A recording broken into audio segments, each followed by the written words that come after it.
Hello guys, हेर्न सक्नुहुनेछ म यहाँनिर धरान 4 सुमन्टार आएको छु। यो पनि धरान नै पर्छ, तल अलिक माथि पाहाडतिर गाउँतिर पर्छ। यहाँनिर चाहिँ मेरो आन्टीको घर हो नि त। अनि म पहिले पनि आइरहेको थिएँ। अनि आज म दसैँमा आएको, टिका लाउन आएको। नआउने भइरहेको थियो तर पनि आएको। हेर्न सक्नुहुन्छ मेरो आन्टीको घर चाहिँ यहाँ तल पर्छ, तल। अनि त्यसपछि सबै आन्टीहरूले रोप्नु भएको धान हो माथिसम्म। म चाहिँ माथि साग लिनु गएको। साग चाहिँ हिजो पनि खाएको, आज पनि लिनु गएको। थोरै छ नि त, त्यही भएर। अनि आन्टी चाहिँ खाना बनाउँदै गर्छु। साग टिपेले नि त सुँगुरको मासुसँग खानु भनेर भन्नु भएर म चाहिँ साग टिप्नु जाँदैछु गाइज। अब दसैँमा सुँगुरको मासुसँग त मिल्छ साग, हरियो साग। अनि यता चाहिँ खोला छ, पौडी खेल्ने भन्ने प्लान छ। अनि म चाहिँ धरान भोलि झर्छु होला बिहान। म गलेँ गाइज, एकदम थकित भइसकेँ। माथि जानुपर्ने छ। हेर्नु धानबारीहरू एकदमै धेरै छ। यहाँ चाहिँ धानहरू खेती गर्नुहुन्छ। अहिले चाहिँ किन साग यति टाढो रोपेको भन्दाखेरि सबै खेतहरूमा धानहरू लगाउनु भएको छ नि त। सब धानै धान छ। अनि त्यही भएर साग नजिक छैन। साग अब सबै खेतमा धान भएपछि त पाखातिर लाउनुहुन्छ क्या हो। त्यही भएर या साग टिप्नु पाखातिर लाग्यो है गाइज। तल हेर्नु सक्नुहुन्छ खोला, धेरै ठुलो त छैन। यो पनि फेरि पानी पऱ्यो भने त उर्लेर आउँछ यो खोला पनि। अनि सब यहाँको पानी तानेर खानुहुन्छ आन्टीहरूले। यहाँ पौडी कता बनाएको छ अरे। भरे दिनमा गोठला जाँदाखेरि गर्न जाने हो, खेल्ने हो। यहाँ चाहिँ पहिरो पनि गएको रहेछ। धानहरूको क्षति हुनसक्छ पहिरो गयो भने। गाइज म गलेँ है, गलेँ ल गाइज। म बल्ल आइपुगेँ है गाइज। म साग भएको ठाउँमा हेर्नु, यति तल घर तल छ। म साग टिप्नु यहाँ आएको। त्यो पनि साग त अलि धेरै त छैन, अलिअलि छ यहाँनिर। यता तलतिर हानेको चाहिँ नभएको क्या, धेरै पानी परेर सब कुहिएको। अब यस्तो पाखातिर अलिकति भिरालोतिर चाहिँ पानी जमिँदैन नि त, त्यही भएर तल बगेर झर्छ। त्यही भएर चाहिँ बिचमा चाहिँ साग फल्यो। तल रोपेको, खेतमा रोपेको चाहिँ फलेन क्या। अनि फलेन रहेछ। अनि तल आन्टीको घर तल, यहाँ सबै धानै धान। अनि त्यहाँदेखि यता माथिसम्म आएँ म साग टिप्नु। अब यहाँनिर साग टिप्छु गाइजहरू। साग टिपेर कहाँबाट टिप्नु, यहाँ छेउबाट अलिअलि, धेरै त छैन। हिजो पनि टिपेको अरे, आज पनि टिपेको भए साग त। दसैँ लाग्यो नि त यसलाई पनि। दसैँमा कसले साग खान्छ भन्नेहरूलाई चाहिँ फेरि के भन्न चाहन्छु भने सुँगुरको मासु सम्झिन चाहन्छु। सुँगुरको मासुसँग कति मिठो हुन्छ थाहा छैन। सुँगुरको मासुसँग साग मिल्छ ओला। बल्ल यो भोको पनि लडी मर्छ त यो त। यो अलिअलि उतासम्म टिप्ने हो गाइज। मैले चाहिँ साग टिपेर पनि मुठा बनाइसकेको छु। यतिले त पुग्छ, धेरै छुन्न भनेर छुन्दैछौँ। तर मिसाएर खाने पनि त साग धेरै त छैन, अलिअलि भए पनि एक मुठा चाहिँ बनाएँ गाइज। हेर्नु मस्तिर पनि खेत छ क्या। यस्तो ठाउँ छ, सुनसान छ, तर खोलाकै मात्रै आवाज छ। यति रमाइलो छ नि। अब म कहाँ पुग्नुपर्ने, यहाँदेखि कुलो गरेर तल पुग्नुपर्ने। मेरो फोनको क्यामेरा त्यति राम्रो छैन, अलिअलि कालो देखाउँछ। अब गएँ है गाइजहरू। म चाहिँ साग टिपेर गएर सुँगुरको मासुसँग खाने हो चमचम गरेर। गाइजहरू के गर्नु र 2 दिनको जिन्दगीमा। तर यो साग चाहिँ अहिले यसपालि धेरै थोरै छ आन्टीहरूकोमा।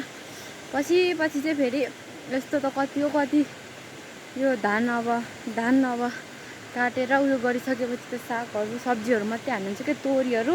अनि सब मुठा गर्दै धरान पुरानो बजारमा झार्नुहुन्छ। पहिले त मैले नि बोकेर धरान लगेको थिएँ। अनि दिदीहरूसँग जान्थेँ क्या पछ्याउँदै। अनि मलाई पनि 25 मुठा कति मुठा बोकाएर लान्थ्यो। म त गलेर मर्नै हुन्थेँ। अनि त्यसपछि पछिबाट चाहिँ अटो टेम्पूहरू चल्नु थाल्यो नि त यहाँ माथितिर। अनि टेम्पूहरू चल्नु थाल्यो। अनि त्यसपछि टेम्पूहरू चल्नु थालेर चाहिँ के भन्छ, टेम्पूमै लानुहुन्छ क्या सब्जीहरू, सब थोकहरू। अनि अहिले चाहिँ त्यस्तो बोक्नु पर्दैन। यहाँ त सिस्नुहरू पनि खोलामा खोजेर है, आम्मामा हाम्रो दिदीले सिस्नु खोलामा खोजेर अनि बेच्नु लानुपर्ने, आफ्नो खर्च आफै उठाउनु पर्ने क्या। यहाँदेखि सदर्न स्कुल भन्ने यहाँको स्टुडेन्ट, यहाँको मान्छेहरू चाहिँ, केटाकेटीहरू चाहिँ सब सदर्न स्कुल पढ्ने क्या। यहाँदेखि धरान हिँड्दै गएर पढेर आउनुपर्ने। म चाहिँ हातै गलेँ गाइस। म त गलेँ। म चाहिँ अब एकदम तल जानुपर्ने। तल जाँदैछु है गाइस म।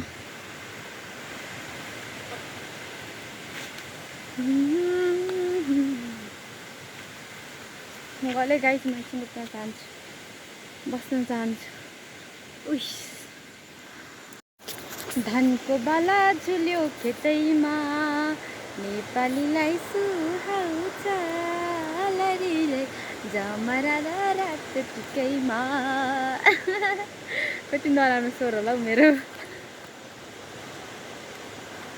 आयो गाइसहरू, यहाँ चाहिँ धान लह हुँदैछ। पछि अलिकति तिहारमा चाहिँ अलिकति सुनमै बारीभरि सुन देखिन्छ है गाइसहरू।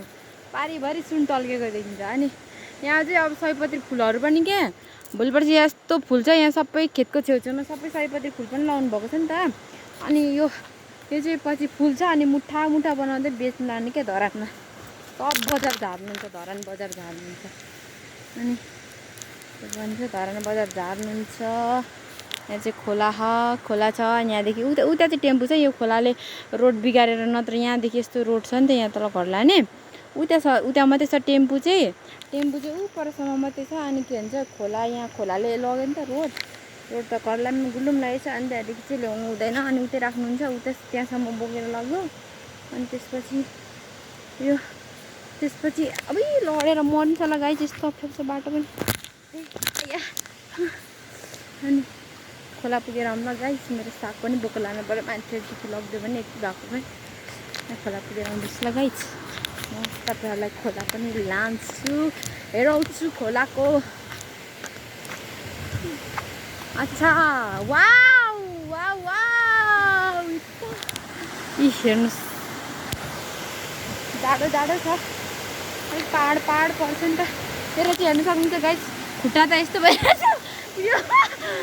यो गरेर हिँडेर मेरो खुट्टा यस्तो भइरहेछ गाइस। चप्पल चाहिँ यस्तो भइरहेछ गाइस। पछि गाइस यति मजा पानीमै। धानको बाला झुल्यो खेतैमा। गाइस यस्तो मजा छ भने पानीमा लड्यो भने खोलामा, मलाई बगाउँछ ल। खोलाले पनि फुलायो भने चाहिँ यत्रो त बगाउँदैन।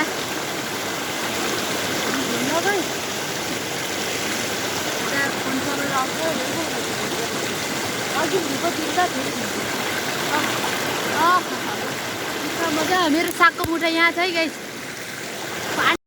गाइस। धानहरू हेर्नु त फलेर निहुरेको। वाउ कति राम्रो। पछि यसलाई पाकेर कुटेर पेट अघाउने गरी खानु कति माया लाग्दो धानहरू छ। गाइस म चाहिँ पुग्न आँटेँ बल्ल। अनि बाटो पनि थोरै नजिक भए पनि त नि छिटो पुग्छु होला। थोरै लामो छैन माथिदेखि। यहाँ चाहिँ हेर्नु न, गाई चढाउँदा गाईले छेउछाउमा खाइदिएछ नि बात राख्नु। पुग्न आँटेँ गाई चढाउँछु।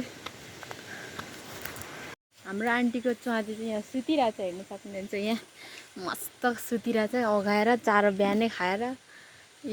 यत्रो थियो। अब यिनीहरूलाई यत्रो थियो, चारो दिएर यत्रो बनाउनु भएको छ। अब पछि यसलाई ठुलो बनाएर मासु दराम गर्ने हो। हेर्नु सक्नुहुन्छ मस्त खाएर च्वाचे आँखा झिम्काइदिँदैछ है मलाई। यो लिम्बुनी सोल्टिन लग्ने भए चाहिँ च्वाचे चाहिए सोल्टीहरू। यहाँ चाहिँ पौडी छ। हाम्रो भाइहरू पौडी खेल्न आँटेको छ है। म पनि खेल्छु अब।